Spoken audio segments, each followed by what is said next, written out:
Sa pagpapatuloy ng ating seafood hunting sa Pagbilao, Quezon, sisisid tayo para manguha ng saang.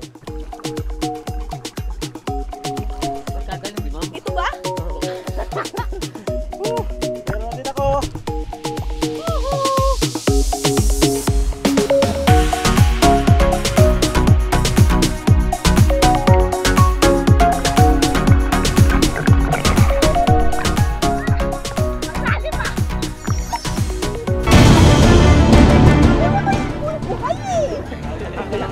Yung ano yan, yung... Natigan mo, pinatigan. Lalabas ang buhay niya. May pangil! Nanunusok! Lalabas ang buhay niya. Patalasan din ng paningin ang labanan sa paghahanap ng mga kibit sa batuhan. Usually, nakaano siya, nakatago siya sa mga bato-bato. Kailangan lang mag-ingat kasi medyo makatalas ang mga ano dito. Hirap maghanap.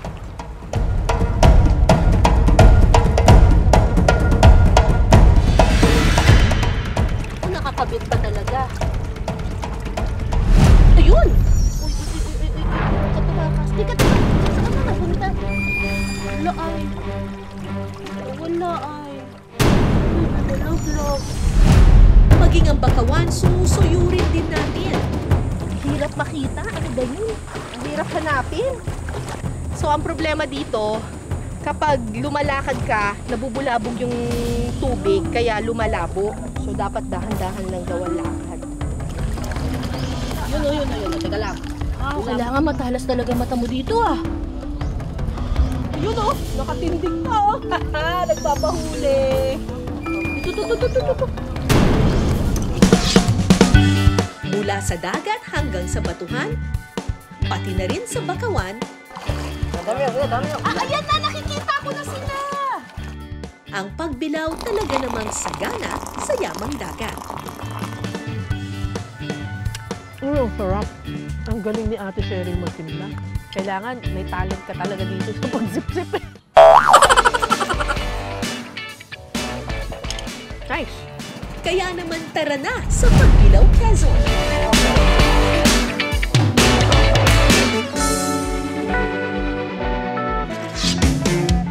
Noong nakaraang linggo, humarap ako sa matinik na hamon ng pagkuhan ng tuyo. Ano naman? Nakakuha akong isa. Teka lang. Ang hirap. Parang maano na eh. Malabo na. Mahirap ah.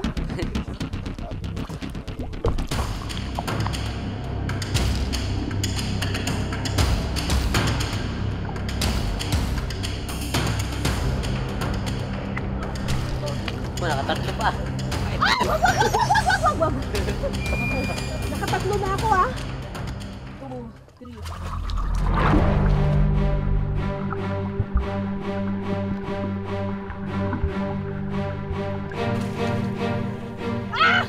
Hindi ako lumulubog. Paano ba lumulubog?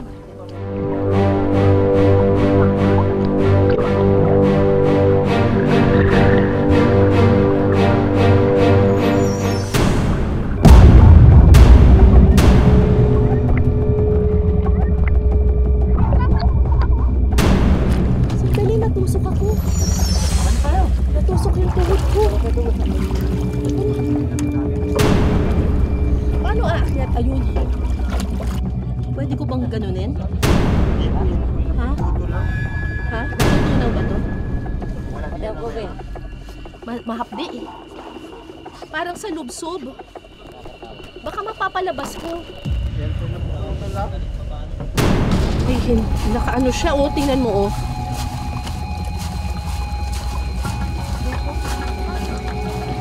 Ay, natutugo.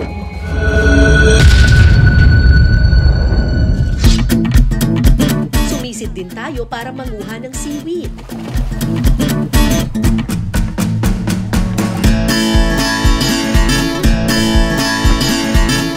Natin ito dadalhin doon.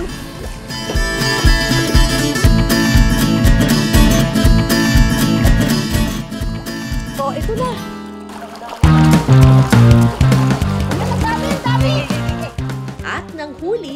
isdang guno na kasing haba man ng mga daliri, huwag ismulin dahil bigatin sa lasa.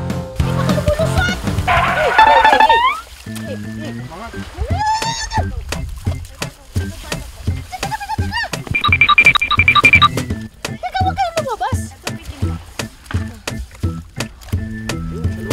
Ang daming salabay eh. Tanggalin muna natin yung mga salabay. Isda lang gusto namin. Ayaw namin ng salabay. Iba't ibang seashell din ang nakukuha sa Pagbilao Bay. Isa na riyan ang saang o spider shell. Ang hugis kasi ng shell na ito, maihahalin tulad sa gagamba.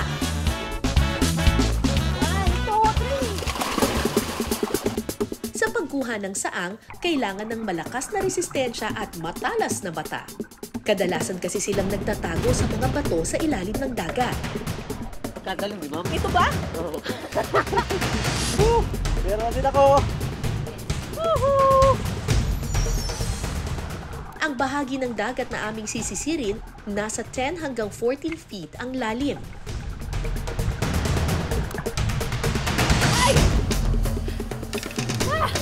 Ang lalim ah! Kuya, may kumakagat eh!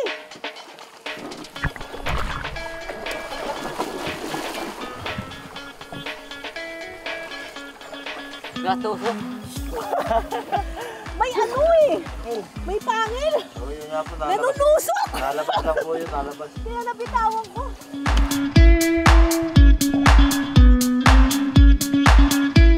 Success ang pagkuha natin ng saang, mga kapuso. Ang mga nakuha naming saang, perfect ingredient sa bistek.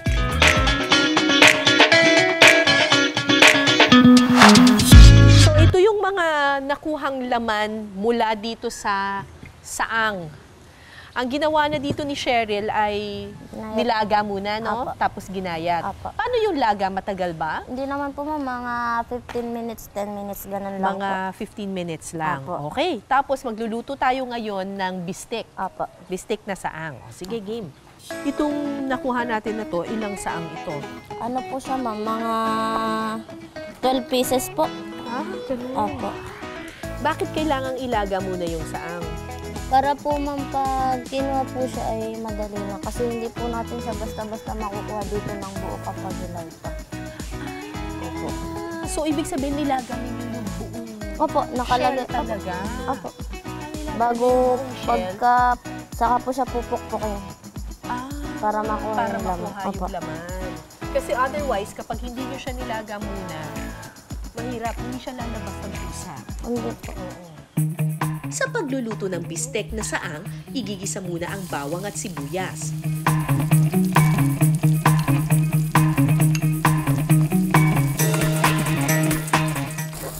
Yung lasa niya parang kuhol ba? Meron po siya ma'am, pagkakahawig sa lasa niya. Parang hawig siya ng kuhol. Pagka medyo golden brown na po, saka po yun. Ilalagay na to. Apa.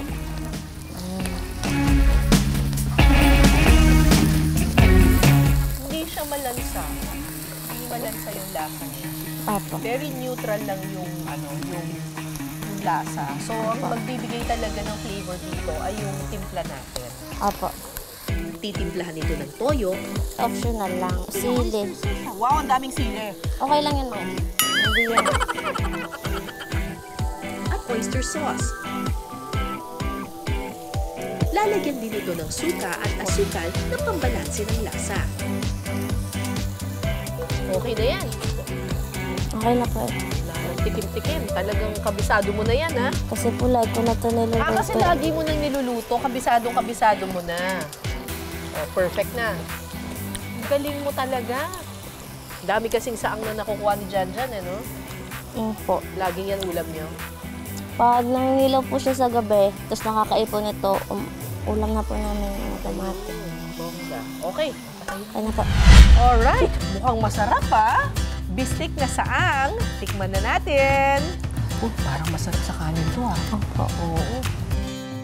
pagkatapos sumisid at magluto ng saang, tikiman time na! Sarap. Ang galing ni Ate Cheryl magtimpla. Sarap. Yung texture niya ngayon parang pusit, parang ganon. Pero kailangan pang palambutin ng kaunti. Pero walang kalansa-lansa, tsaka masarap yung timpla. Mapaparami ka ng kanin. Sarap! Mga kapuso, time out muna tayo sa paglusong.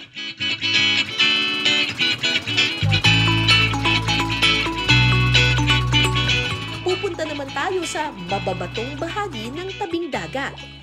Hello, nagulat ba kayo? Mangunguha tayo ngayon ng mga kibit. Ang kibit ay isang klase ng mollusk. Google nyo na lang kung ano ang mollusk. Pero nakakabit siya dito sa mga batuhan. Siguro kaya kibit ang tawag sa kanya kasi talagang nakakabit talaga siya. Eh pangit naman kung tatawagin natin siyang kabit, di ba? So, kibit. Hanapin ko sa inyo, papakita ko sa inyo yung kibit. Wait lang. Okay. Ang tawag din daw dito ay talakugan, pero dito kibit ang tawag nila. Tarant! Ginagawa raw itong sisig kasi yung texture daw nito ay parang tenga ng baboy. So, maghanap pa tayo ng iba pang mga kibit. Usually, nakatago siya sa mga bato-bato. Kailangan maging maingat sa paglalakad sa batuhan. Malalaki at madudulas kasi ang mga bato sa parting ito ng dagat. Ay, ano yung laman yan sa loob? Ah, yan ba yan? Ano ba yan? May laman sa loob. Ito, ano yan? Ayan yung laman niya. Ah, laman niya lang talaga. Pinakabito ka niya. Pala siya. Ang hirap naman maghanap. Saan pa meron? Saan yung malalaki? Ayun, doon daw may malalaki. Kayang dumikit ng kibit sa mga bato. Ito ay dahil sa byssal threads nito o mga natural nitong pandikit. Kumakapit ang kibit sa mga bato para hindi ito maanon. Pero ang extra challenge dito ang paghahanap ng kibit dahil kakulay nito ang mga bato. Ako, nakakabit pa talaga. Ayun! Uy, katumakas. Teka. Saan na napunta? Wala ay.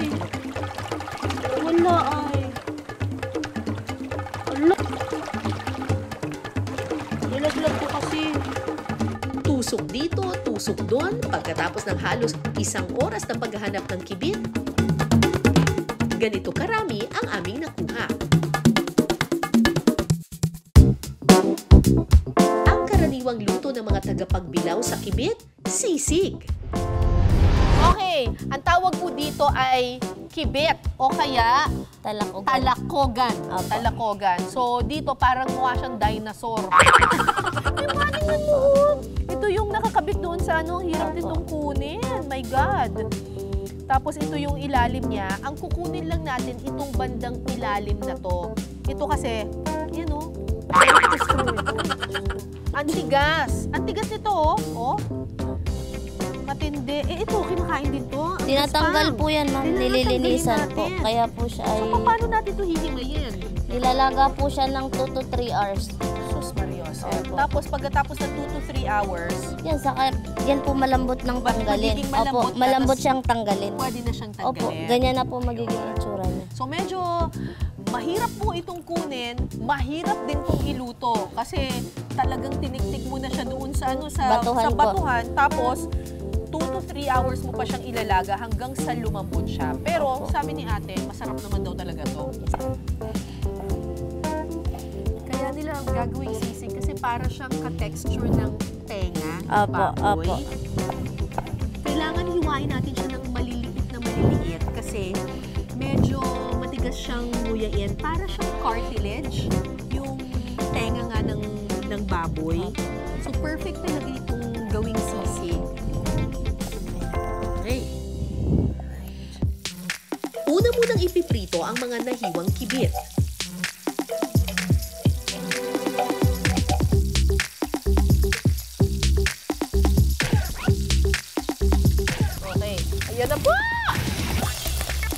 Ano ba yan, te?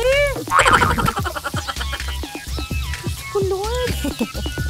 Bakit ganyan? Parang, nagluluto ba tayo ng lechon kawali? Seryoso? Karon?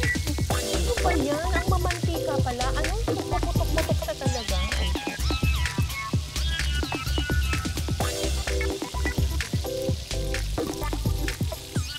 The best yan, ma'am, pulutan. The best na pulutan to? Puro pulutan yung mga niluluto natin ngayon. Kilawin, torta. Pwede pong ulam. So, hihintayin natin hindi na siya pumuputok-putok. Hindi naman, ma'am. Basta po yung medyo parang toasted na po siya, pwede na po yun. Okay. Kapag malutong na ang kibit, hahanguin at isi-set aside muna ito. Sa isang kawali, igigisa ang sibuyas at sili. Pwede na po natin ilagay ulit. Babalik na. Opo. Yan. Okay. Saka po natin siya lalagyan ng pampalasa. Pampalasa.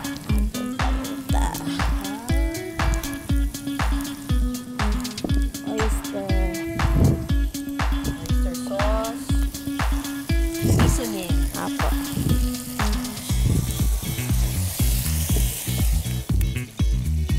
At saka ito lalagyan ng itlog.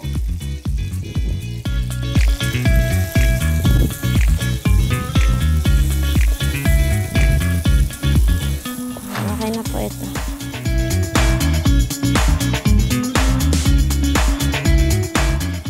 Wow! Kalain mo, no?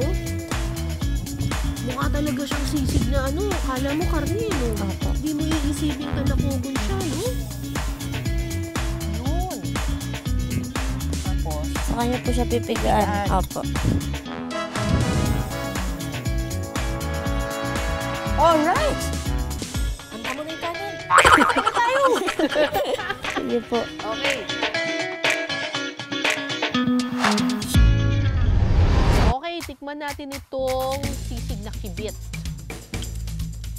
Sipin mo talaga, parang yung sisig na nabibili sa restaurant eh.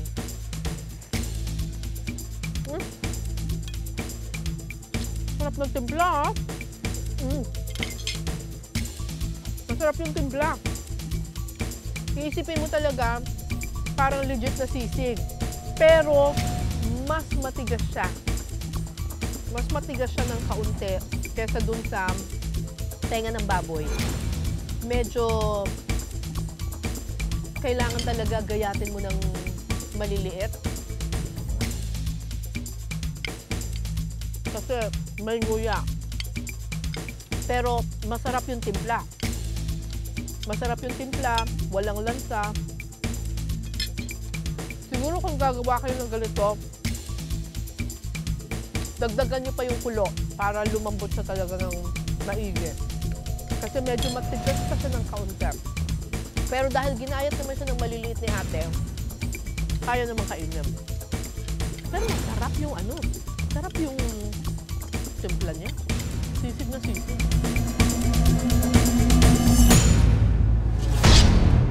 Bukod sa mayamang karagatan, may mga bakawan din sa bayan ng Pagbilao. At sa mga bakawan na ito, may makukuhang isang uri ng shell na pwedeng panglaman tiyan. Napaka-resourceful talaga ng mga taga Pagbilao, Quezon. Imagine nyo na lang, itong pupuntahan natin ngayon, meron ding makukuhang pagkain daw dito. Kuya James, anong makukuha natin dito? Ano yan? Tinuturo mo na kaagad. Ah! Ito! Mga ano? Shells. Bagongon. Bagongon. Ay, ito. Ito. Para siya suso. Pero patulis. Ang galing naman ang mata mo.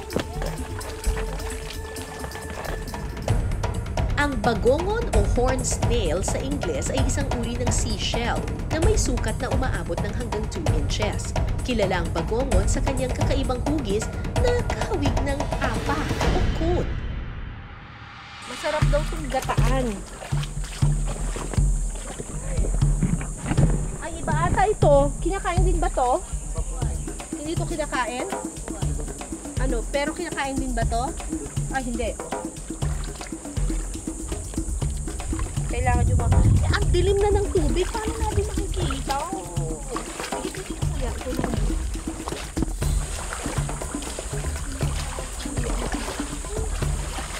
Bagoong. Hirap makita. Ano ba yun? Ang hirap hanapin. So, ang problema dito, kapag lumalakad ka, nabubulabog yung tubig, kaya lumalabo. Mukhang nagiging mailap sa amin ang mga bagongon na, pero walang susuko, kailangan talasan ng mga mata para makahanap nito. Ayun, yun. May nakita ko.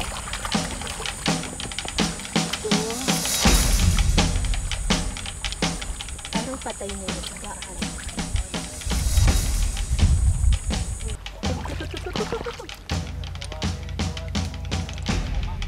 Buhay pa ba ito, kuya? May laman talaga ito sa loob? Paano ito lulutuin?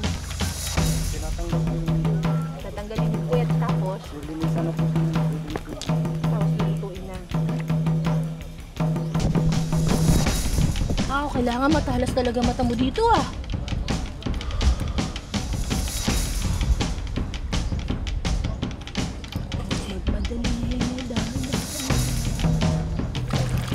Ayun oh, nakatindig pa oh.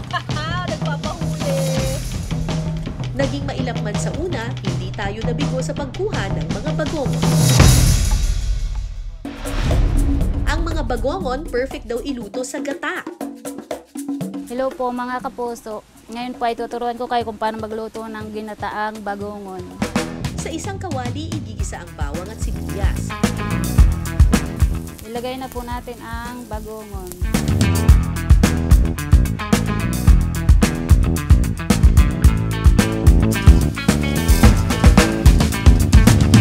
Tatakpan muna ito at hahayaang kumulo sa loob ng 3 minuto. Pagkatapos kumulo, titimplahan ito ng asin, seasoning powder at paminta. Sabulit lang po siyang maluto. Tapos lalagay po natin ang tanlad, pampawala po ng lansa. Sunod na ilalagay ang gata ng niyog at saka ito pakukuluan. Yan, kumulo na po siya. Lalagay na po natin ang malunggay.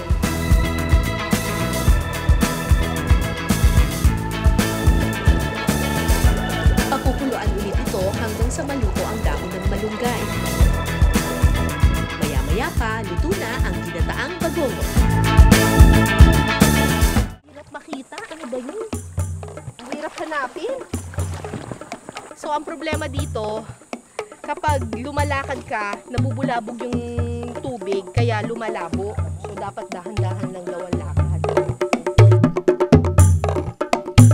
Naging mailap man nung una, sumakses pa rin tayo sa pagkuha ng mga bagongon sa bakawan. Ayun oh, nakatindig pa oh. Nagpapahuli. Ito. Yun oh. Teka lang. Bulabog eh. Bulabog.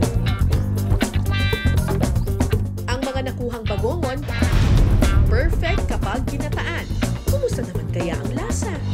Eto na po yung ginataang bagongon. Ang problema sa mga ganito, ayun! Sarap! Yung peg niya parang ginataang kuhol, ganun din yung lasa niya. Mas mahirap lang talaga itong sipsipin. Kailangan may talent ka talaga dito sa pagsipsip. Wow, ang hirap ah. Lumabas ka naman. Pakain ka naman dyan. Wait lang ha. Hirap, etong nalalabas na. Ayun!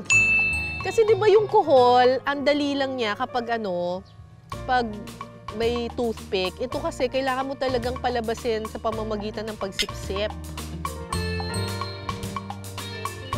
Sarap yung pagkakaluto. Mahirap lang kainin. Kailangan mo sipsipin.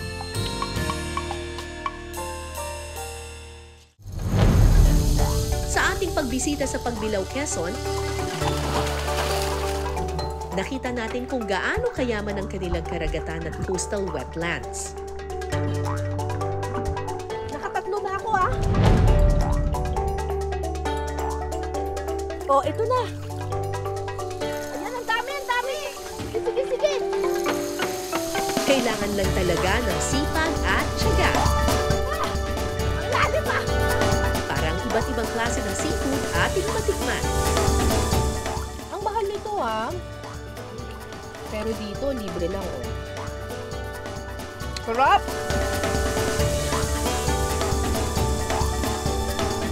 Sarap yung pagkakaluto. Mahirap lang kainin. Hanggang sa susunod nating kwentuhan at salo-salo, ako po si Cara David. Ito ang Pinas Sarap!